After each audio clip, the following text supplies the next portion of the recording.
한 목사님의 책에 이런 얘기가 있었습니다.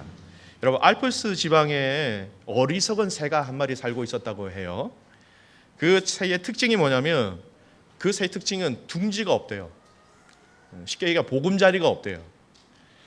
그 새 특징이 이렇기 때문에 보금자리가 없다라는 겁니다. 그 새가 놀기를 너무 좋아한대요. 그래서 따뜻한 햇볕이 비치는 낮 시간에는 내내 놀이하고 여기저기 마실 다니다가, 그러니까 집 지을 생각이 없는 거죠. 집 지을 시간도 없는 것이고요. 그러다가 해가 뉘어 넘어가고 알프스 산에 찬바람이 몰아칠 때 비로소 그 새는 땅이 꺼지도록 후회를 한다고 해요. 그래서 이 새는 낮보다 밤에 더 많이 이렇게 우는 새로 알려져 있다고 합니다. 울면서 뭘 하겠어요?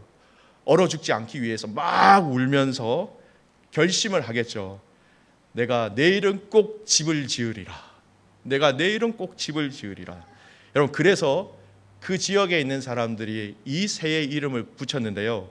이 새의 이름이 자기가 행한 행실과 똑같습니다. 새의 이름이요, 날 밝으면 집 지으리.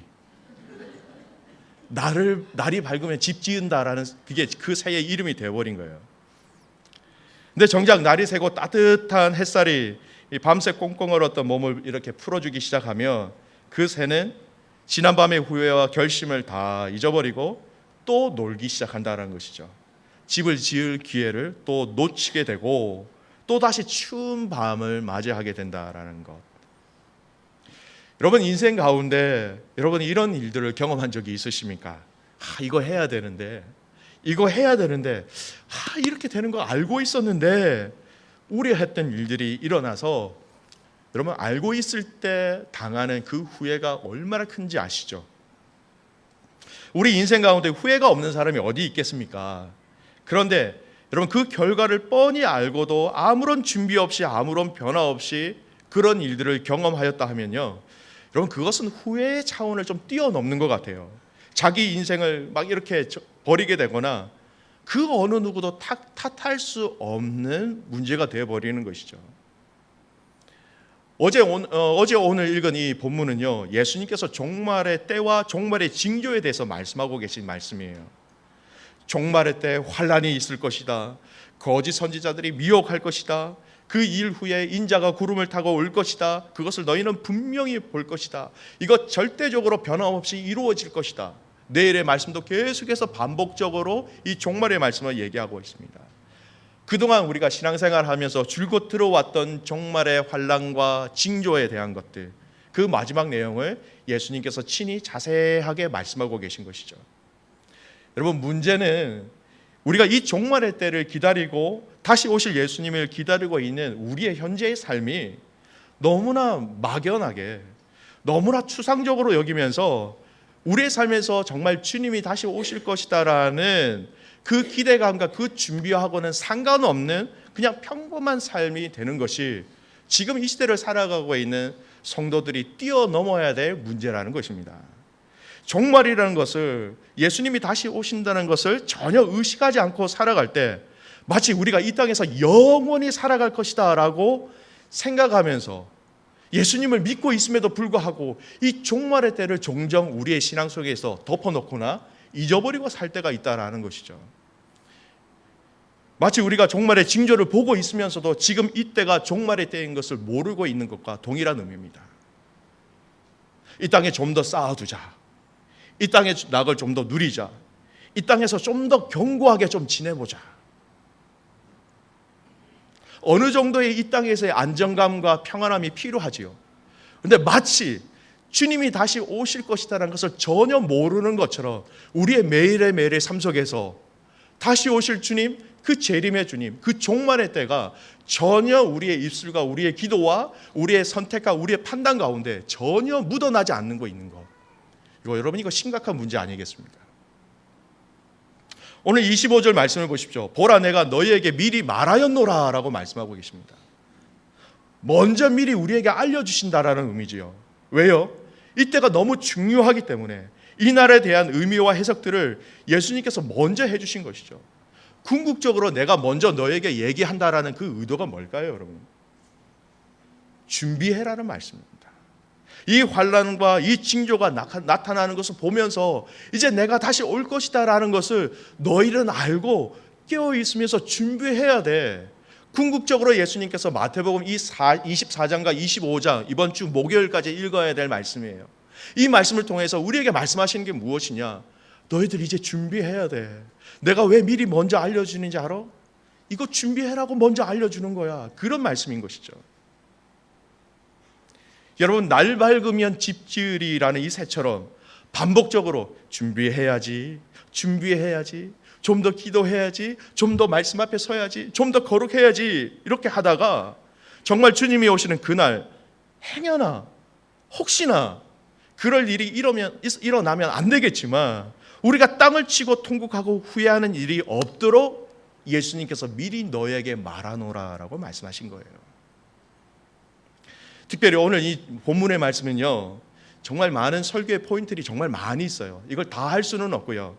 오늘 주신 이 말씀 가운데 우리가 예수님께서 직접 말씀하신 이 내용 중에 몇 가지 중요한 내용을 통해서 종말의 때를 살아가고 있는 저와 여러분이, 주님의 다시 오심을 기다리면서 살아가고 있는 저와 여러분이 더 명심하고 더 확신의 부분들을 중심으로 해서 우리의 삶을 좀 점검해 보기를 원합니다.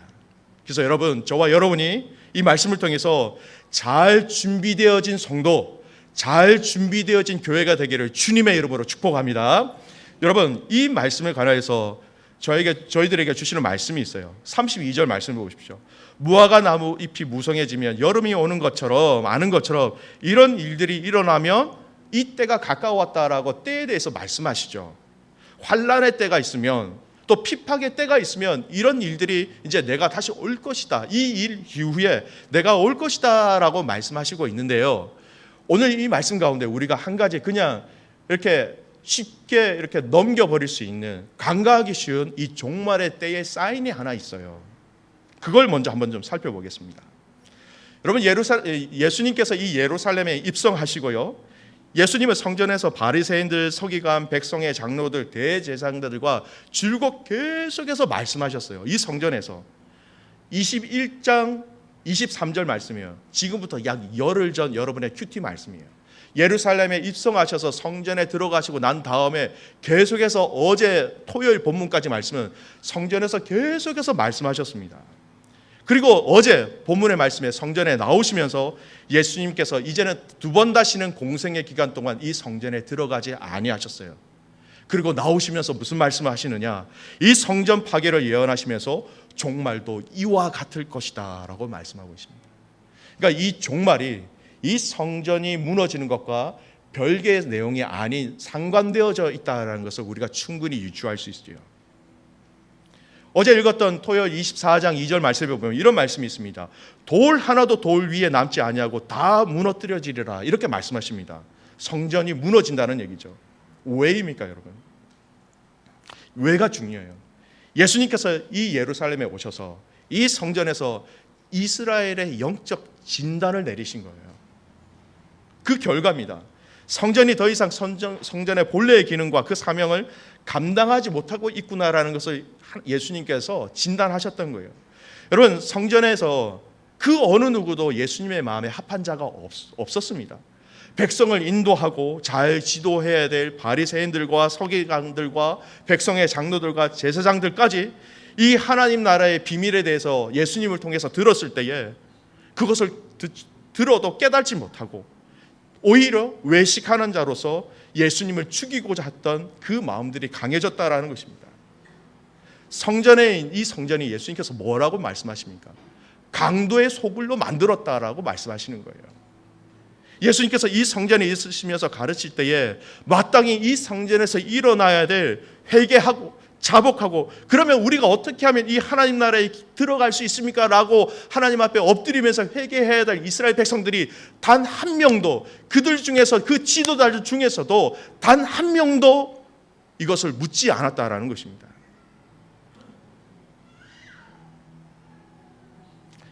여러분, 이런 상황 속에서 어떻게 성전의 본전의 그 기능이 진행될 수 있었겠습니까?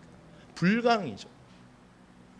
성전보다는 성전의 금을, 제사보다는 제사에 드릴 제물에 관심이 더 많았던 사람들이었습니다. 지난주에 읽었던 본문의 말씀들이 나와 있어요. 더 이상 성전을 세우신 하나님의 본연의 뜻을 감당하지 못하고 있었던 성전이었습니다. 아니, 그 뜻과 전혀 상관이 없는 조금 더 거룩하지 못한 인간적인 방법과 인간적인 사람들이 이 건물을 통하여서 엉망진창이 되어졌다라는 것이죠. 그러니 이 성전을 보시면서 예수님이 뭐라고 말씀하시겠습니까? 이거 그대로 두면 내 백성이 이 성전을 중심으로 살아가면 다 죽겠다. 그렇게 영적 진단을 내리신 거예요. 그래서 이 성전을 다 무너뜨리시면서 예수님께서 하신 말씀이 있죠. 내가 3일 만에 이 성전을 다시 세우리니 몸 대신 그 예수 그리스도가 그 성전의 역할을 하시겠다고 선포하신 거예요. 이 말씀을 기억하시면서 오늘 읽었던 15절 말씀을 같이 한번 보시기 바랍니다. 마태복음 24장 15절 말씀 같이 한번 읽겠습니다. 시작. 그러므로 가증한 것이 거룩한 산선에 보거든. 이게 무슨 말입니까? 멸망에 가증한 것이 거룩한 곳에 선 것을 보거든. 여러분, 가증한이라는 이 단어는요, 항상 커플로 사용되어지는 단어인데 우상 숭배와 관계되어 있습니다. 가증한 우상 숭배, 가증한 우상 숭배, 이게 떨어지지 않아요. 가증한 것이, 바꿔서 얘기하면 가증한 우상 숭배가 거룩한 곳, 여러분 어디예요? 성전이에요. 이 거룩한 곳에 가증한 우상 숭배가 선 것을 보거든. 오늘 이 종말의 때 예수님께서 오신다는 이때의 징조 중에 하나가 뭐냐면 이것이라는 거예요. 역사적으로는요, BC 168년에 안티오쿠스라는 장군이 와서 이 예루살렘을 무너뜨리고 거기서 제우스 신에게 돼지피로 제사를 드렸다는 기록이 있어요. 그리고 여러분 잘 아시는 것처럼 이 AD 70년에 로마 티투스 황제를 통하여서 이 예루살렘이 몰락되어져요. 거기 위에 예루살렘에 로마의 깃발이 꽂히는 것이죠. 여러분, 로마 깃발은 황제죠. 황제는 그들이 신으로 신봉하고 있었던 거예요. 이런 이스라엘의 역사적인 파괴와 우상 숭배가 되었던 그 장소의 원인이 뭡니까? 다른 거 아니에요. 성전이 성전으로서의 본래의 기능을 감당하지 못했던 거예요. 돈에, 사람의 권리에, 성전에서 여러분 돈을 바꾸는 자와 물건을 파는 자, 재물을 파는 자들이 여러분 몇 배나 더 받은 줄 아세요? 커미션을 80배나 더 받았다고 해요. 그게 교회입니까? 아니죠. 성전입니까? 아니라는 것입니다. 이것을 종말론적인 영적 견해로 살펴보면 우상에 대해서 얘기할 때 늘 말씀해줬던 이 우상이 이 거룩한 곳에 세워진다라는 거 무슨 말이에요? 교회가 거룩을 잃어버리면, 성도가 거룩을 잃어버리면, 교회와 성도가 그 순결과 거룩함을 잃어버리게 된다면 이건 무너질 때다라는 것입니다.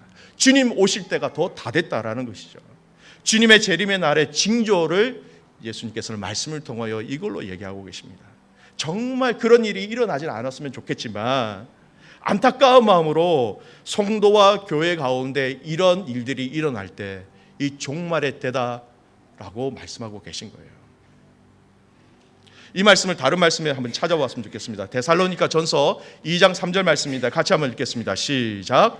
누가 어떻게 하여도 너희가 미혹되지 말라. 먼저 배교하는 일이 있고 저 불법의 사람 곧 멸망의 아들이 나타나기 전에는 그날이 이르지 아니하리라. 무슨 말입니까? 먼저 배교하는 일이 일어난다고 해요. 주님을 부인하는 자들, 여러분 다른 사람들이 아니에요. 안 믿는 사람들이 그런 것이 아니라 믿는다고 하는 사람들 사이에서 이 배교하는 일들이 일어날 것이다 라고 이 종말의 때에 대해서 말씀하고 계신 거예요. 여러분 디모데후서 3장 4절 말씀도, 이 디모데후서 3장 1절에서 9절까지의 말씀은 종말의 때에서 자세하게 나오는데요, 이런 말씀이 있습니다. 4절 말씀 같이 읽겠습니다. 시작. 배신하며 조급하며 자만하며 쾌락을 사랑하기를 하나님 사랑하는 것보다 더하며, 여기에도 배신한다는 게 있어요. 하나님을 배신한다라는 것. 여러분 이러한 일들이 지금 얼마나 많이 이 시대의 성도와 교회 안에서 많이 일어나고 있습니까? 성도가 성도로서, 교회가 교회로서의 사명을 감당하기는커녕 그 본질적인 사명을 잊어버리고 오히려 자기 당착으로 인하여서 그 세상에 빠져서 세상과 버타면서 세상의 논리로 신앙생활을 하는 성도들이 얼마나 많이 있냐라는 것입니다. 이런 교회를 보면서, 이런 성도들을 보면서 많은 사람들이 낙심하죠. 실망하죠. 그래서 내가 교회에 나가지 않습니다. 이렇게 얘기하시는 분들도 있지요. 많이 안타깝습니다. 아파요. 그렇다고 해서 여러분, 우리가 그냥 주저앉으면 안 되는 거예요. 그런 일들이 우리 눈에 보여지고 우리의 귀에 들릴수록 저와 여러분이 더욱더 냉철하게, 더욱더 지혜롭게 생각해야 될 영역이 뭐냐? 주님 오실 때가 다 왔구나, 주님의 때가 다 됐구나라고 우리 자신들을 돌아보면 된다라는 것입니다. 여러분, 이런 일들을 드러나게 하시는 이유가 뭔지 아세요? 왜 교회와 왜 성도 안에서 거룩하지 못한 일들이 일어나고 세상 사람들이 입에도 오르내리기 힘든 일들이 왜 교회와 성도들의 삶 속에서 일어나는지 아십니까? 진정한 하나님의 교회, 진정한 하나님의 성도들을 하나님께서 지키시기 위해서, 드러내기 위하여서 이 일들을 허락하신 거예요. 알곡과 쭉정이 비유를 아시잖아요. 알곡과 가라지 비유를 여러분 너무나 잘 아시죠. 진짜와 가짜를 구별할 수 있는, 그것을 분리하실 때가 있다라는 것입니다. 사랑하는 믿음의 가족 여러분, 저와 여러분이 알곡이 되시기를 주님의 이름으로 축복합니다. 세상에 일어나는, 우리가 흔히 얘기하는 거룩한 곳이라고, 거룩한 사람이라고 생각하는 그 환경 속에서 일어나는 일들을 통해서 우리가 정말 지혜로운 사람으로서 기억해야 될 것은 주님 오실 때가 다 됐다라는 것이죠. 그 때를 아시기를 간절히 소원합니다. 두 번째, 오늘 이 종말의 말씀을 통해서 우리가 기억해야 될 중요한 포인트가 하나 있습니다. 속지 마십시오. 오늘 본문의 영어로는요, 미혹받지 마십시오라는 얘기입니다. 여러분, 지금 한국 사회에서 큰 사회적 문제 중에 하나가, 저희는 잘 모르겠는데 가짜 뉴스라고 합니다. 사실도 아닌 것을 사실인 것처럼 사람들의 마음을 흔들고 공동체의 하나됨을 깨트린 일들이 너무나 많이 있다고 그래요. 그래서 사실이 아님을 밝혀졌는데도 그 어느 누구도 가짜 뉴스에 대해서 책임지는 사람도 없고요. 언론의 자유라는 가정하에 얼마나 많이 분열시키고 또 이것이 사실인지 정말 확인하기 힘들 구조가 되었다라는 것입니다.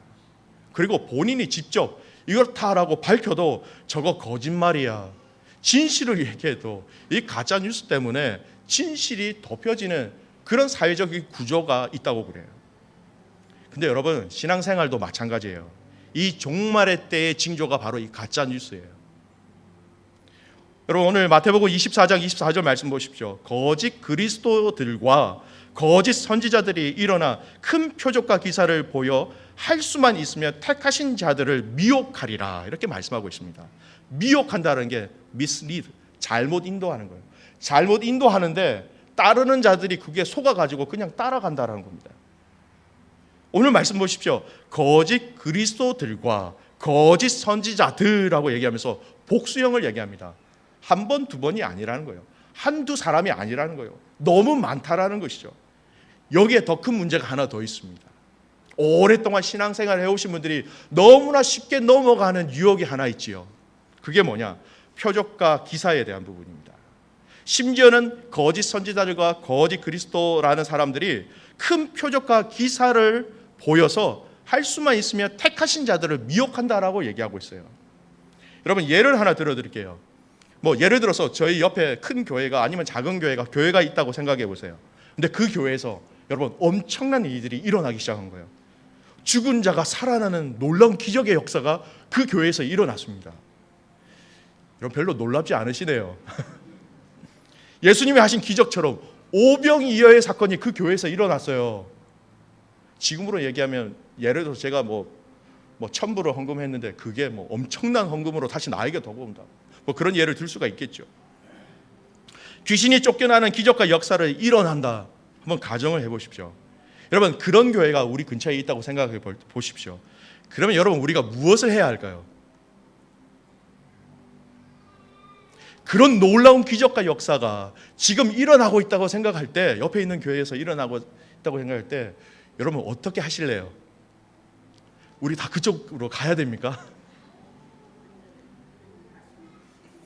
네, 권사님 정확하게 말씀하시네요. 여러분, 이런 일들이 일어난다고 해서 우리가 유난 떨 필요가 없어요. 흥분할 필요도 없습니다. 이로 인하여서 그것이 사실이라면 우리가 하나님께 영광 올려드리고 우리가 더욱더 주님을 사모하는 마음을 가지면 그것이 결론이에요. 열심을 내서 더 하나님께서 주신 이 원래적인 근원적인 신앙의 방법으로 기도하고 헌신하면서 하나님 때를 기다리면 되는 거예요. 그 이상의 우리의 행동이나 우리의 마음이 쏠리게 된다면 여러분, 사탄은 틀림없이 그 틈을 이용해서 진리를 속이고 비본질적인 것을 본질적으로 또 받들고 살아가게 한다라는 것입니다. 여러분, 역사를 보세요. 그런 놀라운 역사와 기적이 일어난 것이 지금까지 계속 이어지면서 복음을 증거하고 있는 단체와 교리들이 어디 있습니까? 하나의 예를 더 들어드릴게요. 과거에 신학교를 다닐 때 한참 한국 교회 안에서 놀라운 기적의 사건이 이슈가 된 적이 있습니다.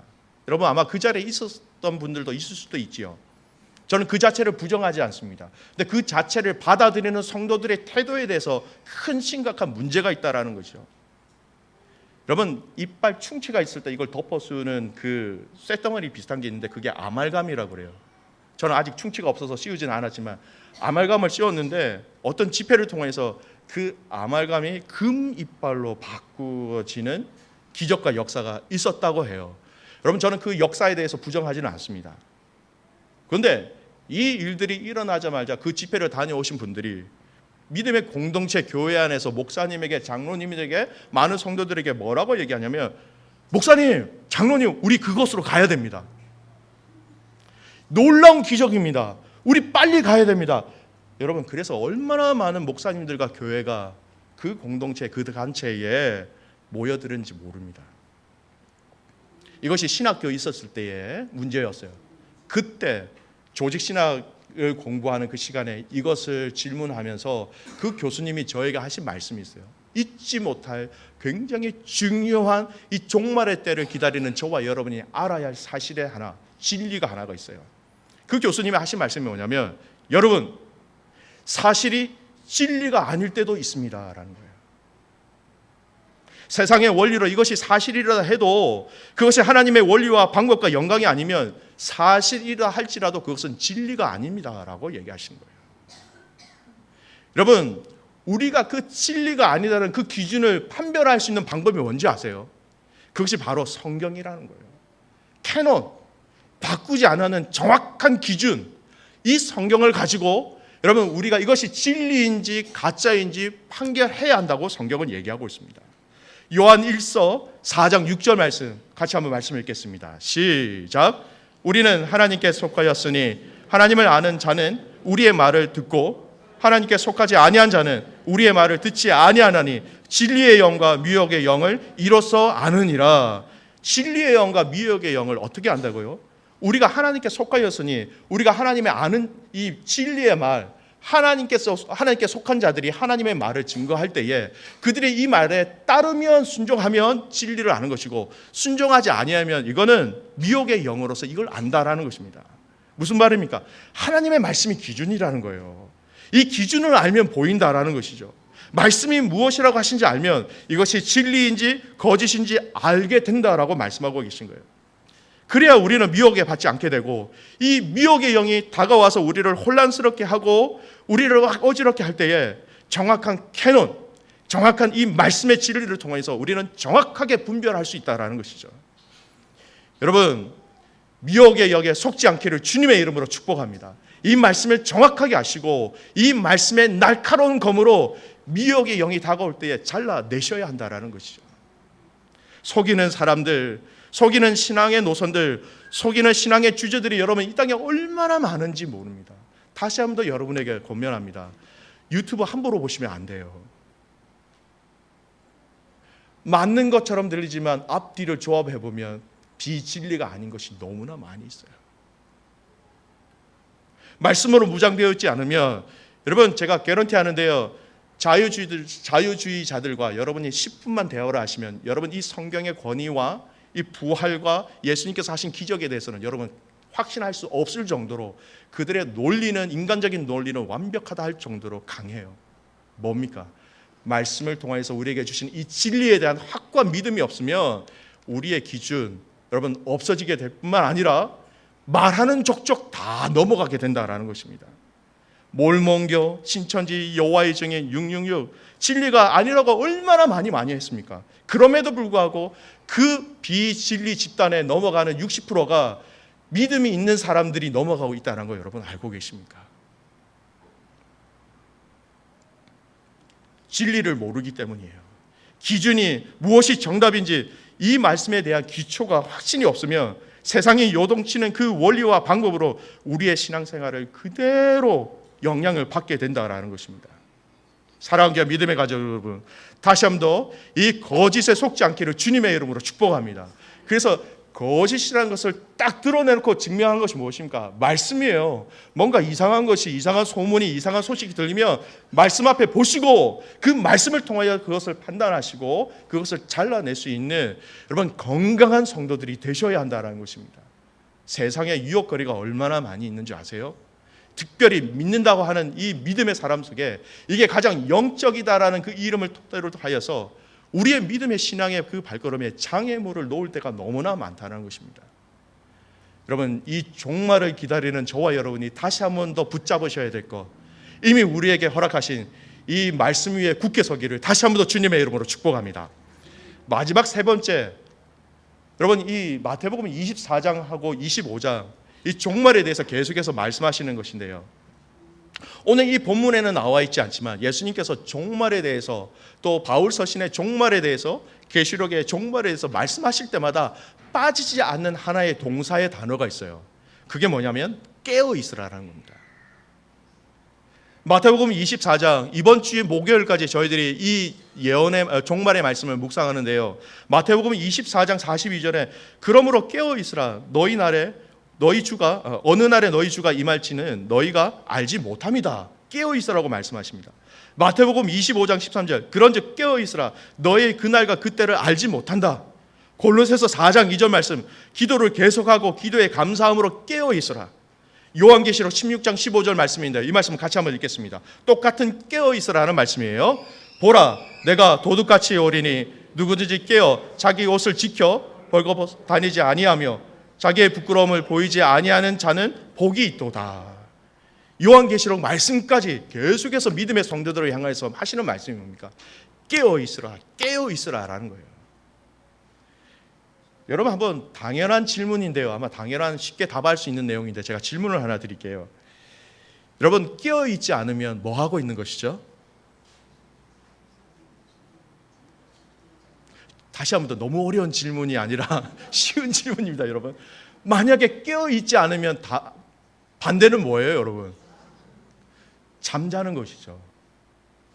네, 여러분 이 깨어있는 것과 잠자는 것에 중간 상태가 있어요. 저는 오늘 그 부분을 여러분과 좀 적용했으면 좋겠습니다. 우리의 신앙생활에 굉장히 걸림돌이 되는 한 가지 문제가 있어요. 여러분 아시죠? 졸음운전이 얼마나 위험한지 아시죠? 이 졸음운전을 하시는 분들은요, 내가 분명히 깨어있다라고 생각하세요. 분명히 앞을 보면서 가고 있는데 옆에 사람이 볼 때는 꾸벅꾸벅하고 졸고 있는 거예요. 그러면 엄청난 정말 비참한 결과를, 큰 사고를 경험할 때가 많이 있다는 겁니다. 여러분 우리의 영적인 상태도 깨어있으라고 말씀하셔서 우리가 깨어있는 것 같은데 자고 있지는 않은데 마치 졸고 있는 영적인 상태가 있다라는 겁니다. 영적 졸음에, 이 영적 졸음 운전에 해당되는 것이 있다라는 것이죠. 내가 영적으로 깨어 있는 줄 알았는데 내가 깜빡깜빡 계속해서 졸고 있는 거예요. 여러분 그게 뭔지 아세요? 영적인 게으름이에요. 자는 것도 아닌데, 그렇다고 깨어 있는 것도 아닌데. 잠언 19장 15절 말씀, 게으름에 대해서 얘기하실 때 이 잠에 대해서 얘기하십니다. 함께 읽겠습니다. 19장 15절 말씀 시작. 게으름이 사람으로 깊이 잠들게 하나니 태만한 사람은 줄일 것이니라. 무슨 말입니까? 게으름이 사람으로 깊이 잠들게 한다는 거예요. 여러분 영적인 게으름도 마찬가지예요. 김남준 목사님이, 한국에 계신 김남준 목사님이 쓰신 게으름이라는 책이 있는데요, 거기 있는 한 스토리 예를 제가 100% 코테이션해서 여러분에게 읽어드릴게요. 한번 잘 들어보십시오. 게으르기로 소문난 농부가 있었습니다. 그날도 역시 모두 밭으로 일하러 가고 그 농부만이 집에 남아 낮잠을 자고 있었습니다. 그런데 잠결에 이상한 소리가 들렸습니다. 개슴칠에 눈을 뜨고 주위를 살피니 어느 강큰 도둑이 대낮에 담을 넘고 있는 것을 보았습니다. 하지만 도둑의 출현에도 불구하고 농부는 마음속으로만 도둑이네 저놈, 담장을 넘어 마당에 들어오기만 해봐라 중얼거리며 다시 스스로 잠속에 빠져들었습니다. 이내 다시 쿵 소리가 들렸습니다. 농부가 힘겹게 눈을 떠보니 도둑이 담에서 뛰어내려 마당을 살금살금 걸어오고 있었습니다. 그러나 이번에도 농부는 무겁게 내려오는 눈꺼풀을 이기지 못하고 속으로만 중얼거렸습니다. 집 안으로 들어오기만 해봐라. 농부가 깊이 잠든 줄로 안 도둑은 살금살금 집 안으로 들어와 농부의 옆을 지나 안방으로 들어갔습니다. 하지만 여전히 농부는 잠에 취한 채 중얼거렸습니다. 저놈이 안방으로 들어가네. 뭘 가지고 나오기만 해봐라. 얼마 후 도둑은 안방에서 값이 나갈 만한 물건들을 한 보따리 짊어지고 나왔습니다. 그리고 대문 쪽으로 걸어갔습니다. 게으른 집주인은 대문을 열고 나가는 도둑의 뒷모습을 보면서 여전히 잠에서 깨어나지 못한 채 잠꼬대처럼 이렇게 중얼거렸습니다. 마지막 이게 정말 강력한 것 같아요. 뭐라고 얘기했냐면 이놈 다시 오기만 해봐라.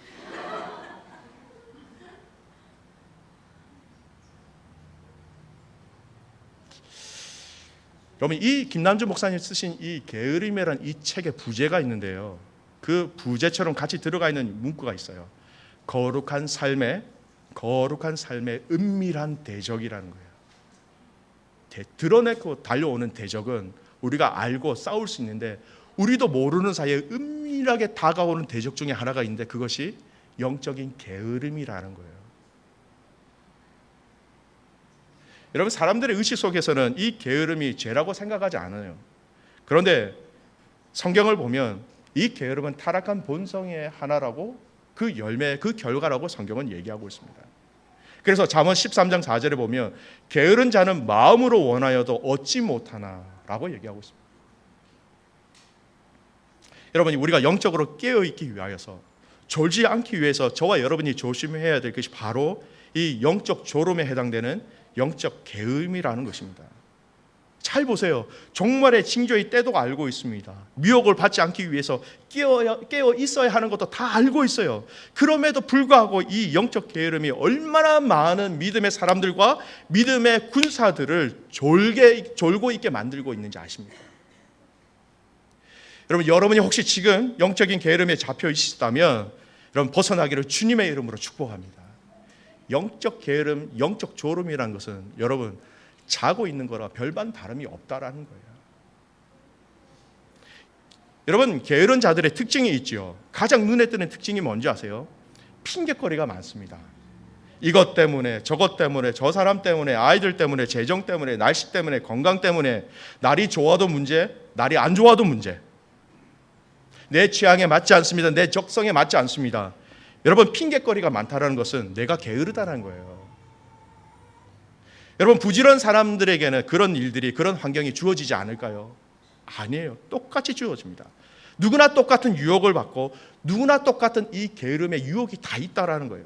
그런 상황 속에서 게으른 자는 그것을 넘지 못하고 부지런한 자들은 그것을 뛰어넘을 통하여서 영적으로 깨어있고 또는 영적으로 잠자는 것에 중요한 결과가 나누어진다라는 것이죠. 여러분 영적인 그 삶에 여러분의 게으름으로 인하여서 미루거나 그 일들을 하지 않을 때 여러분 그 악 영향은 여러분 개인에게만 미치는 것이 아니라 여러분의 가정과 관계와 사역과 섬김의 영역까지 여러분 영향을 받는다는 거 알고 계십니까? 여러분 영적으로 게으름은요 알고 있음에도 불구하고 성경을 못 읽어요. 알고 있음에도 여러분 기도 못해요. 게으르면 늘 시간이 부족해요. 게으르면 영적인 그 시간은 정말 부족합니다. 게으르면 우선순위에서 급한 것만 하게 되지요.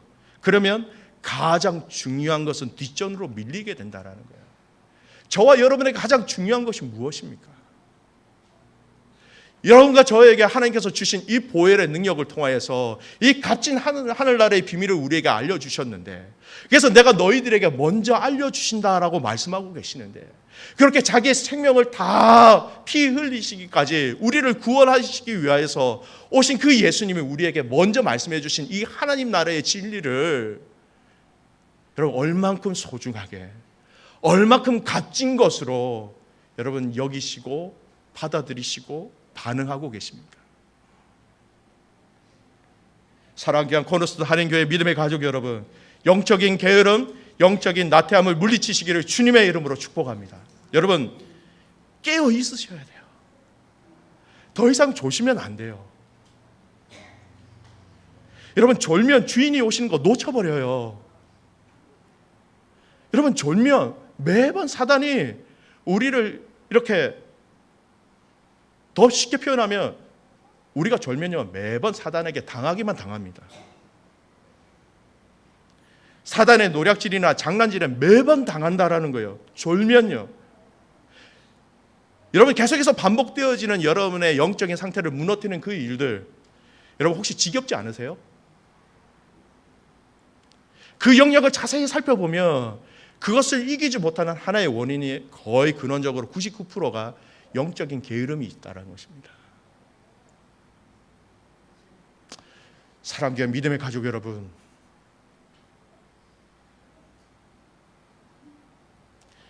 이 영적인 게으름과 싸워 승리하는 여러분 되시기를 주님의 이름으로 축복합니다. 복음의 진리를 모르시는 분 계십니까?